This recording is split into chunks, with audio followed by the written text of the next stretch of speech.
दोस्तों सावन का पावन महीना चल रहा है और इस पावन महीने में साल की सबसे बड़ी एकादशी पद्मिनी एकादशी 29 जुलाई 2023 को है। ऐसे में हर कोई भगवान विष्णु की कृपा पाना चाहता है और उनको खुश करने के लिए अनेकों प्रकार के उपाय करता है। दोस्तों पद्मिनी एकादशी ही एकमात्र ऐसी एकादशी है जिसमें आप जो भी उपाय कर लें उसका फल आपको जरूर मिलता है। पर कुछ उपाय ऐसे हैं जिनको करने से आपको फल अति शीघ्र प्राप्त होता है और आज हम आपको ऐसा ही एक चमत्कारी उपाय बताने जा रहे हैं जिसको करने मात्र से तुरंत आपका भाग्य चमक उठेगा और आपकी किस्मत बदल जाएगी।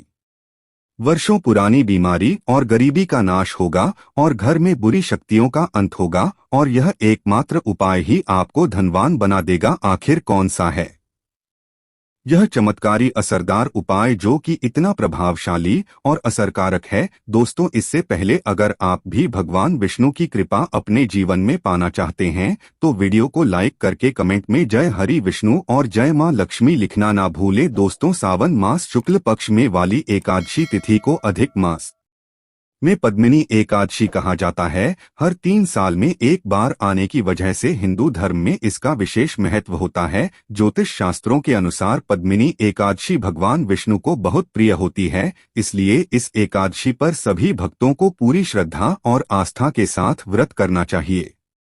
मिनी एकादशी को पुरुषोत्तम एकादशी के नाम से भी जाना जाता है। इस व्रत को करने से जातक को सुख समृद्धि धन वैभव प्राप्त होता है। दोस्तों अब बात करते चमत्कारी उपाय की और जिस उपाय के बारे में हम बात कर रहे हैं वो है नमक का उपाय। दोस्तों वैसे तो पूजा या व्रत आदि में नमक इस्तेमाल नहीं किया जाता पर ये उपाय करने से आपको किसी भी प्रकार का दोष और पाप नहीं लगेगा बल्कि आपकी किस्मत बदल जाएगी। दोस्तों नमक ज्योतिष दृष्टि बहुत महत्वपूर्ण माना गया है। नमक के जीवन में कई उपयोग किए जा सकते हैं, चाहे वह फिजिकल हो या फिर अपने ज्योतिष को सुधारने के लिए हो या भोजन में हो। हर प्रकार से नमक हम जीवन में उपयुक्त होता है और साथ ही साथ नमक हमारी आयु भी बढ़ाता है, नमक हमारी आयु घटाता भी है।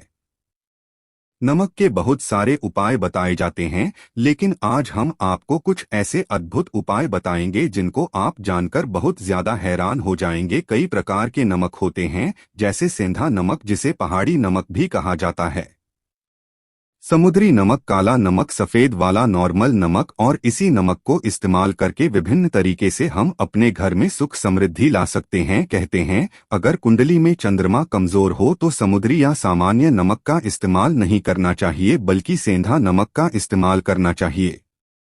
इससे आप रक्तचाप की समस्या से भी यानी कि ब्लड प्रेशर से भी बचे रहेंगे। घर के किसी भी कोने में हमेशा शीशे के बर्तन में नमक भरकर आपको रखना चाहिए, किसी भी कोने में रखी है। इससे आपके घर में सकारात्मक ऊर्जा का संचार होता रहेगा। जिस तरह से आपके मोबाइल की जो रेंज होती है वह आपके घर में घूमती रहती है, उसी तरह से नमक की किरण भी आपके घर में घूमकर आपके घर से सारी नकारात्मक शक्तियों को दूर करेगी। अगर आपके मन में किसी भी प्रकार के बुरे विचार पैदा हो रहे हो, डर पैदा हो रहा हो तो इसका भी निवारण नमक रखने से होता है। नमक को वैसे हम चंद्रमा और शुक्र का प्रतिनिधि मानते हैं। चंद्र मतलब मन का कारक और शुक्र हुआ लग्जरी का कारक, लेकिन कहीं कहीं पर इसे राहु का प्रतीक भी माना जाता है और इसीलिए नमक को आपको कैसे रखना चाहिए यह बहुत ही महत्वपूर्ण होता है। हम क्या करते हैं कि किसी भी डिब्बे में या मसाले के डिब्बे में नमक रख देते हैं, लेकिन आपको बता दें स्टील के डिब्बे में, लोहे के बर्तन में नमक नहीं रखना चाहिए क्योंकि यह चंद्र और शनि का मिलान होता है जो कि बहुत ही घातक सिद्ध हो सकता है। आपके घर पर दुर्भाग्य लेकर आ सकता है, रोग और शोक का कारण बन सकता है। इसीलिए हमेशा शीशे के प्याले में नमक भरकर आपको घर में रखना चाहिए, बाथरूम में भी, स्नान घर में भी। ऐसे में आप नमक अगर शीशे के प्याले में भरकर रखते हैं तो इससे भी आपके घर के वास्तु दोष दूर होते हैं, घर से नकारात्मक ऊर्जा दूर होती है और साथ में वैसे भी शास्त्रीय दृष्टिकोण से देखा जाए तो घर में जो सूक्ष्म कीटाणु होते हैं यानी जो आंखों से दिखाई नहीं देते उनका नाश होता है। दोस्तों टॉयलेट में कांच के बॉल में क्रिस्टल साल यानी कि दरदरा नमक आपको भरकर रखना चाहिए और हर 15 दिन बाद आपको बदल लेना चाहिए। पहले वाला जो नमक है अब आप टॉयलेट के सिंक में फ्लैश कर सकते हैं। और दोस्तों, अगर आप यह नहीं कर सकते तो आजकल रॉक साल्ट लैंप भी आते हैं। आप अपने घर में सकारात्मक ऊर्जा की वृद्धि के लिए रॉक साल्ट लैंप भी इस्तेमाल कर सकते हैं, लेकिन ध्यान रखें, नमक को सिर्फ कांच के पात्र में रखने पर या बुरा असर नहीं देता और सीधे सीधे आपको किसी इंसान के हाथ में यह नहीं देना चाहिए। आप कभी भी किसी को नमक परोसते भी है तो चमचे लेकर पर उसे हाथ से नहीं देना चाहिए। यह भी आपका भाग्य, आपका चंद्रमा दूसरे को देता है। आपके अंदर डिप्रेशन, नेगेटिविटी और कई तरह की समस्याएं पैदा कर सकता है। नमक का पैकेट भी किसी को नहीं देना चाहिए। यह नहीं कि नमक का पैकेट है तो चलो दे दो, व्यक्ति को कभी भी हाथ से हाथ में नमक नहीं देना चाहिए। इसे कहते हैं कि मनुष्य के संबंध भी खराब होते हैं।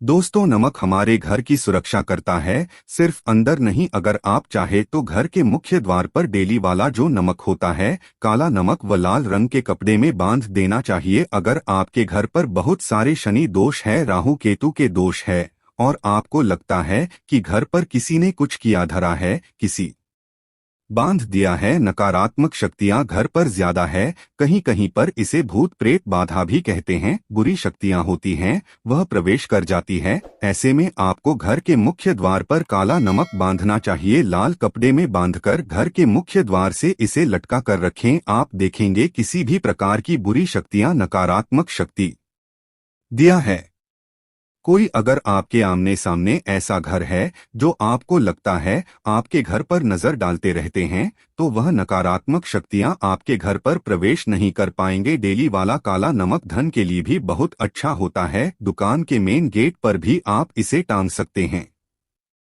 आप तिजोरी के ऊपर भी से लटका सकते हैं। इससे भी दिन दुगनी रात चौगुनी उन्नति होने लगती है।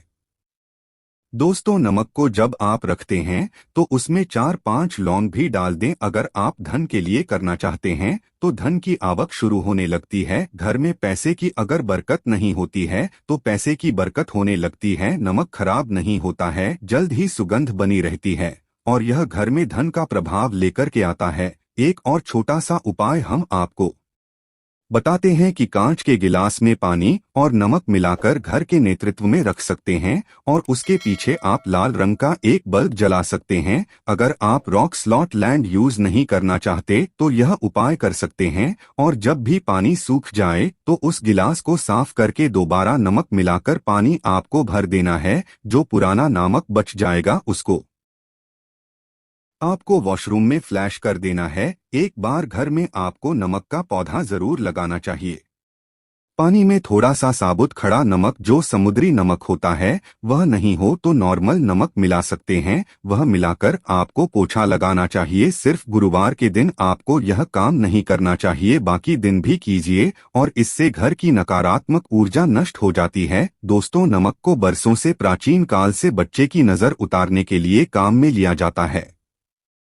कहते हैं एक चुटकी नमक उतार कर पानी में बहा दो या नमक और 7 दिन राई के साथ लाल मिर्च लेकर साथ नमक की थैली लेकर के उसे बच्चे के ऊपर से या जिस भी व्यक्ति के ऊपर लगता है कि किसी ने कुछ किया ठहराया है या नजर दोष हुआ है, किसी की बुरी नजर लग गई है, तो 7 बार इसको घुमा देना चाहिए। फिर आपकी डैडी या गैस के ऊपर आपको जला देना चाहिए। और जब भी नजर उतारने के लिए आप हमारी फेरी करते हैं तो आपको बाएं हाथ का इस्तेमाल ज्यादा करना चाहिए। अगर आप ज्यादा असर चाहते हैं कि जल्द ही बच्चे की नजर उतर जाए तो उसको उतारने के लिए आपको बाएं हाथ का इस्तेमाल करना चाहिए। चीज नजर उतारते समय हमेशा ध्यान रखें कि जब किसी की नजर उतार रहे हैं तो एक तो वह अपने से बड़े उम्र का व्यक्ति हो, उसको ही नजर उतर नहीं चाहिए, और अगर छोटी उम्र का भी है तो उसके अंदर बहुत सारी पॉजिटिविटी होनी चाहिए। वह भगवान से जुड़ा हुआ होना चाहिए, अध्यात्म उसमें बहुत ज्यादा स्पिरिचुअल हाई लेवल पर होना चाहिए। तभी अपनी से छोटी उम्र के लोगों से आप नजर उतरवा सकते हैं। अगर किसी बच्चे को ऐसे भी नजर लग गई है तो आप सूखी लाल मिर्च ले सकते हैं।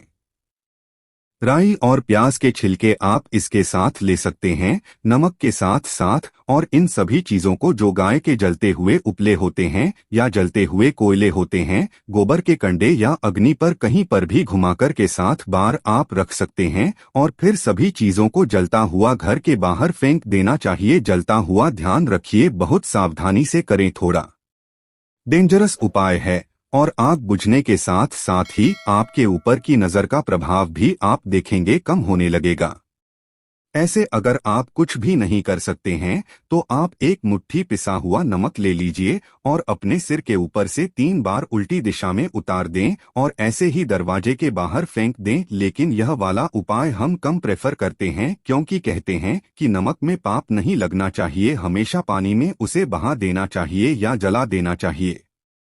3 दिन तक लगातार फिर भी आप चाहें तो इस उपाय को कर सकते हैं या फिर बहुत अच्छा होगा। 3 दिन तक लगातार शौचालय में अपने ऊपर से 3 बार वार कर आप नमक को वॉशरूम में ही फ्लैश कर दें। आपके लिए यह सबसे बेस्ट उपाय हो सकता है। हफ्ते में कम से कम 1 बार नमक डालकर के खासकर सोमवार के दिन बच्चों को जरूर नहलाना चाहिए, खासकर एलर्जी संबंधी। वैसे भी साइंटिफिकली भी यह अच्छा होता है, एलर्जी संबंधी बीमारियां नहीं होती है। और नहीं तो आप अगर डिप्रेशन में ज्यादा है, टेंशन ज्यादा है, नींद कम आती है, तो आप रात में सोते समय 1 चुटकी नमक पानी में मिलाकर हाथ पैर अगर धोते हैं तो इससे भी मन का तनाव दूर होता है, नींद अच्छी आती है। दोस्तों, आप नमक से यह उपाय भी कर सकते हैं। मन में चिंता होने पर दोनों हाथों में साबुत नमक भरकर थोड़ी देर आप खड़े रहे, अपने वॉशरूम में ही चले जाएं या किचन में, या उपाय करें जहां भी वॉश बेसिन है वहां पर दोनों हाथों में मुट्ठी भर के नमक ले लीजिए। अगर लाइफ में कोई रास्ता नजर नहीं आ रहा है, आप बहुत वे महसूस कर रहे हैं, सब कुछ समझ के बाहर है, मन कर रहा है जैसे कुछ कर लो, आज ही कुछ कर लो, हर तरफ से हार महसूस हो रही है, तो एक बार इस उपाय को करके देखें। दोनों हाथों में नमक लेकर के मुट्ठी बना लीजिए और ओमान आपको 27 बार बोलना है और फिर उस नमक को आप अपने वॉश बेसिन में दोनों हाथों को खोलकर पानी में बहा दीजिए। ध्यान रखें, इधर उधर नमक को नहीं है कि इससे मन को बहुत ही शांति मिलेगी और अध्यात्म की ओर आपका झुकाव बढ़ेगा और साथ ही साथ आपको ऐसा लगेगा जैसे आपका बहुत बड़ा बोझ उस नमक के साथ आपके शरीर से निकलकर पानी में बह चुका है। दोस्तों, अगर आप नमक के जल से स्नान करते हैं तो शरीर शुद्ध होता है, साथ ही साथ मन की बेचैनी भी शांत होती है। पति और पत्नी किसी भी बात को लेकर अनबन करते हैं, बात बात पर ग्रह क्लेश होता है, मानसिक अशांति होती है, तो भी सेंधा नमक का एक टुकड़ा अपने बेडरूम में एक कोने में रखना चाहिए। इससे आप दोनों के बीच की नकारात्मक ऊर्जा दूर होती है। 1 महीने तक इसे रहने दें, उसके बाद यह टुकड़ा फेंक दीजिए, फिर आप दूसरा टुकड़ा ले सकते हैं। आप चाहे तो सोते समय अपने सिरहाने भी नमक रख सकते हैं। इस बात का ध्यान रखिए कि हमेशा से रहा न आपको पूरब में यानी कि ईस्ट में रखना चाहिए या साउथ में, और फिर अपने बेड के साइड में जहां पर जगह हो वहां पर सेंधा नमक एक कांच की कटोरी में रखें। तो दोस्तों, नमक बहुत ही अचंभित करने वाली चीज है, बहुत ही फायदेमंद चीज है। जहां नमक के बिना भोजन बेस्वाद लगता है, नमक के बिना वहीं जिंदगी भी बाद है। दोस्तों, आप जान लेते हैं पद्मिनी एकादशी की पूजा विधि और इसका महत्व। दोस्तों, पद्मिनी एकादशी पूजा के लिए आपको सुबह जल्दी उठना पड़ा रहता है। सुबह सूर्योदय से पहले उठकर नहा धोकर शुद्ध हो जाएं और स्वच्छ वस्त्र धारण करें। आप चाहे तो पीले या सफेद रंग के वस्त्र पहन सकते हैं क्योंकि ज्योतिष अनुसार यह रंग बहुत शुभ होते हैं। अब सूर्य देव को जल अर्पित करें और जल अर्पित करने के पश्चात अपने सीधे हाथ में थोड़ा सा जल लेकर संकल्प मंत्र बोलकर संकट अपने व्रत करने का संकल्प लें और जल को जमीन पर आराम से अर्पित कर दें। अब आप एक सुंदर फूलों वाली चौकी तैयार करें। अब उस चौकी पर भगवान विष्णु की प्रतिमा को स्थापित करें। प्रतिमा के पास एक कलश भी रखें। अब आप भगवान विष्णु की पूजा शुरू करें। सबसे पहले भगवान विष्णु की मूर्ति को गंगा या पंचामृत से स्नान करवाएं। भगवान विष्णु के आगे फल और फूल अर्पित करें। शुद्ध गाय के घी की जो जलाए, धूप बत्ती भी जलाए। अब आपको प्रतिमा के सामने स्थान ग्रहण करके भगवान विष्णु के 108 मंत्रों का जाप करना है। जाप पूरा होने के पश्चात आपको विष्णु कवच या विष्णु पुराण का पाठ करना है। इस व्रत में पद्मिनी एकादशी की कथा रहना बहुत महत्वपूर्ण होता है, इसीलिए विष्णु पुराण का पाठ करने के बाद पद्मिनी एकादशी व्रत कथा पढ़नी चाहिए। व्रत कथा पर है, बिना व्रत पूरा नहीं किया जा सकता है। कथा के पश्चात आपको सभी लोगों में प्रसाद बांटना है और यह प्रसाद फलों को मिठाई के रूप में भगवान के आगे जो रखा गया है उसी को बांटना चाहिए। पूरे दिन व्रत करने के पश्चात रात के समय कीर्तन रखें या विष्णु भगवान का नाम लेकर जागरण कराएं। भगवान विष्णु को दिन के प्रत्येक पहर के अनुसार चीजें अर्पित करें, जैसे प्रथम पहर में फल, दूसरे पहर में नारियल, तीसरे पहर में सूखे मेवे और चौथे पहर में पान सुपारी भी चढ़ाएं। अब अगले दिन की सुबह भगवान विष्णु की आरती गाकर इसके बाद ब्राह्मणों को भोजन कराएं और व्रत पारण शुभ मुहूर्त में व्रत पारण करें। भगवान विष्णु प्रसन्न होंगे और आपका व्रत संपूर्ण होगा। पद्मिनी एकादशी व्रत का महत्व। ज्योतिष शास्त्रों के अनुसार पद्मिनी एकादशी चूंकि हर 3 साल में एक बार अधिक मार्च के महीने में आती है, इसलिए भगवान विष्णु प्रसन्न करने का यह मौका बहुत शुभ होता है। भगवान विष्णु को यह देना थी प्रिय होता है, इसलिए इस व्रत का महत्व भी अधिक होता है। यदि कोई जातक पद्मिनी एकादशी व्रत विधि विधान अनुसार करता है तो उस पर भगवान विष्णु की कृपा होती है और उसे मनोवांछित फल की प्राप्ति होती है। इस व्रत को करने से मनुष्य के बुरे कर्म खत्म हो जाते हैं और उसे मोक्ष की प्राप्ति होती है। पद्मिनी एकादशी का व्रत करने से मनुष्य को यश, कीर्ति, धन, विद्या, सफलता, दिमाग प्राप्त होता है। ज्योतिष शास्त्रों के अनुसार भगवान विष्णु के प्रत्येक भक्त को यह व्रत अवश्य करना चाहिए। यदि संभव हो तो पद्मिनी एकादशी व्रत के दिन आपको गंगा नदी के घाट पर दीप भी अवश्य जलाना चाहिए। पद्मिनी एकादशी व्रत कथा। हिंदू मान्यताओं के अनुसार पद्मिनी एकादशी व्रत का महत्व और कथा भगवान श्री कृष्ण ने अर्जुन को सुनाई है। इस कथा के अनुसार त्रेता युग में एक राजा कृतवीर्य हुआ करते थे। राजा क्रांतिवीर यह बहुत महान और पराक्रमी थे, लेकिन उनको विवाह के काफी वर्षों बाद भी कोई संतान प्राप्त नहीं हुई थी। राजा कृतवीर ने संतान प्राप्ति के लिए कई बहुत अधिक विवाह किए, परंतु इसका भी उन्हें कोई फायदा नहीं हुआ। राजा का राज्य बहुत विशाल था, इसलिए राजा इस चिंता में डूबे रहते थे कि बाद उनके राज्य को कौन देखेगा। इसी चिंता में राजा ने अनेक बार दान, हवन, पूजा सब कुछ कराया, लेकिन इसका भी उन्हें कोई फायदा नहीं हुआ। अब राजा कृत भी अपना सब कुछ मंत्री के भरोसे छोड़कर अपनी सबसे प्रिय पत्नी रानी पद्मिनी के साथ कठोर तपस्या पर चल दिए। बहुत अधिक वर्षों तक तपस्या करने के पश्चात भी उनको कोई फल प्राप्त नहीं हुआ। सौभाग्य से एक दिन रानी पद्मिनी की मुलाकात सती अनुसुईया से हुई। तब रानी पद्मिनी ने उन्हें अपनी सारी व्यथा सुनाई। अब सती अनुसुईया ने रानी पद्मावती को अधिक मास में पड़ी देखने वाले व्रत के बारे में बताया। सती अनुसुईया द्वारा बताई गई विधि के अनुसार रानी पद्मावती ने यह व्रत किया। उनके व्रत के पूर्ण होते ही विष्णु प्रकट हुए और उनसे उनकी इच्छा पूछी। अब रानी पद्मावती ने कहा कि उन्हें एक सर्वगुण संपन्न पुत्र चाहिए। उन्होंने कहा कि प्रभु, मुझे ऐसा पुत्र दीजिए जो रूप, बल और गुणों में सबसे आगे हो, उसे सभी लोकों में भगवान को छोड़कर कोई न रह सके। भगवान विष्णु ने उनकी इच्छा पूरी की और उनको वैसा ही पुत्र प्राप्त हुआ जिसका नाम कार्तवीर्य अर्जुन रखा गया। पद्मिनी एकादशी पर क्या करें? पद्मिनी एकादशी 2023 व्रत पर शाम के समय आपको तुलसी के आगे घी का दीपक जलाना चाहिए और भगवान विष्णु के मंत्रों का जाप करें। तुलसी भगवान विष्णु की प्रिय मानी जाती है, इसलिए इसका लाभ मिलता है। पद्मिनी एकादशी 2023 के दिन आपको दान भी करना चाहिए। व्रत रखने के पश्चात गरीब लोगों को भोजन कराएं, उनसे उनका पसंदीदा भोजन पूछकर उसे भोजन खिलाएं। साथ ही आप वस्त्र भी दान कर सकते हैं। इस दिन आपको तुलसी डालकर खीर बनाने चाहिए और भगवान विष्णु को उसका भोग लगाना चाहिए। तुलसी वाली खीर से भगवान विष्णु आपके जीवन में सुख समृद्धि लाते हैं।